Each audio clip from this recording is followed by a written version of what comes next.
Dragi moji, dobro mi došli. Evo još jednog korisnog videa za vas. Ako vam se dopadne, lajkujte ga, a moj kanal pratite. Klik na prati je besplatan.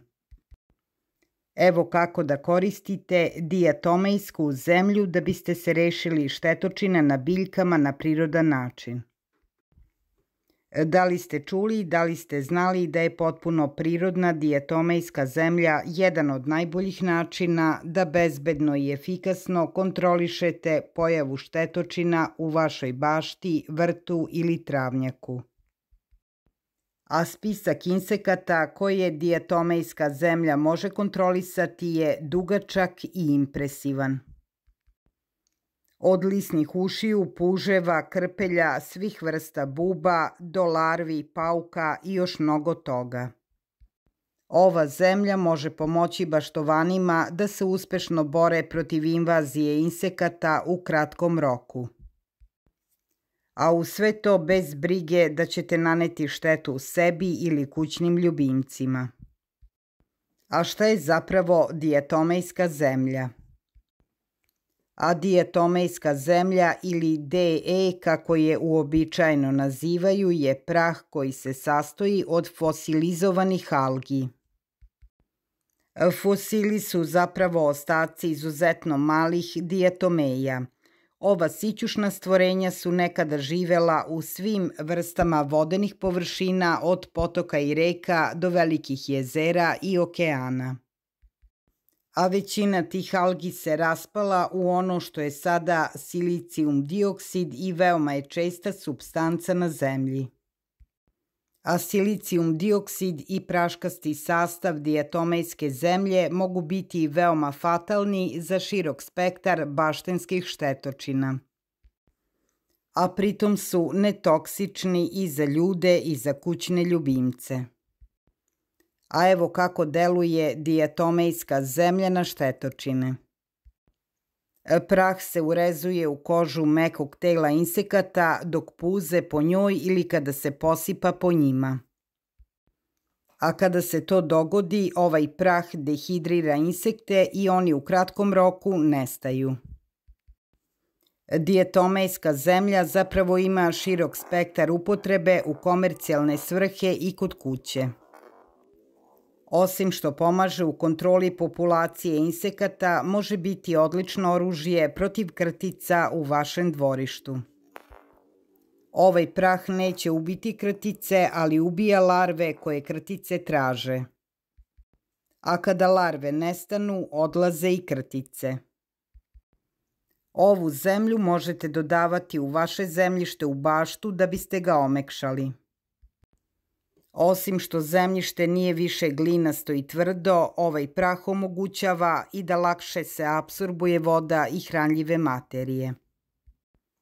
I konačno, diatomejski prah možete koristiti da biste otklonili neprijatan miris komposta. Ovom zemljom se vrši dezodorisanje kompostnih gomila. Ona pomaže i da se ubiju komarci i muve koji se skupljaju oko komposta. A ono što je najbolje od svega, ova zemlja ne šteti kišnim glistama. Na tržištu su dostupne mnoge vrste ovog praha, a mnoge sadrže dodatne hemikalije, pesticide i druge aditive.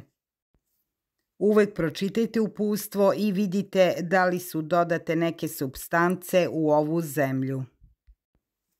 Prirodna diatomejska zemlja je sasvim bezbedna i netoksična, međutim, pošto se radi o prahu, prilikom nanošenja može iziritirati nos i pluća. Zato je bezbedno da prilikom nanošenja ove zemlje koristite rukavice i masku za prašinu. Ovaj prah se koristi samo po suvom vremenu, ne rastvara se u vodi jer kad dođe u dodir sa vodom ona ne može ubiti insekte.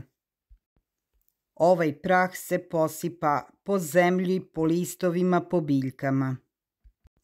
Ovim prahom se posipaju cele biljke da bi se uklonile lisne vaši ili druge štetočine. Najbolje je to uraditi sa nekom velikom cediljkom koja ima dršku. Ubaciti zemlju u veću cediljku i pomerati iznad biljaka da se zemlja ravnomerno rasprši po celoj biljci. Ako ste u mogućnosti, možete koristiti i raspršivač praha. Raspršivačem se najbolje nanosi ova zemlja i sa donje strane listova. Ova zemlja efikasno deluje i protiv nematoda u zemljištu. Dovoljno je posuti po zemlji pola veće šolje praha na svaki metar. Zatim uzmite baštensku grabulju i pomešajte ovaj prah sa zemljom. Redovno posipajte ovaj prah po travnjaku i u svom dvorištu nikada nećete imati krpelje. Ovaj prah ne ubija puževe, ali puževi nikada neće prelaziti preko ovog praha ako ga sipate oko biljaka. Ovim prahom lako ćete eliminisati mravinjake. I na kraju napomena, ovaj prah koristite samo kada je potrebno, jer česta upotreba može ubiti i korisne insekte kao što su pčele, leptiri i ostali oprašivači. Dijatomejsku zemlju možete kupiti u rasadnicima i poljoprivrednim apotekama.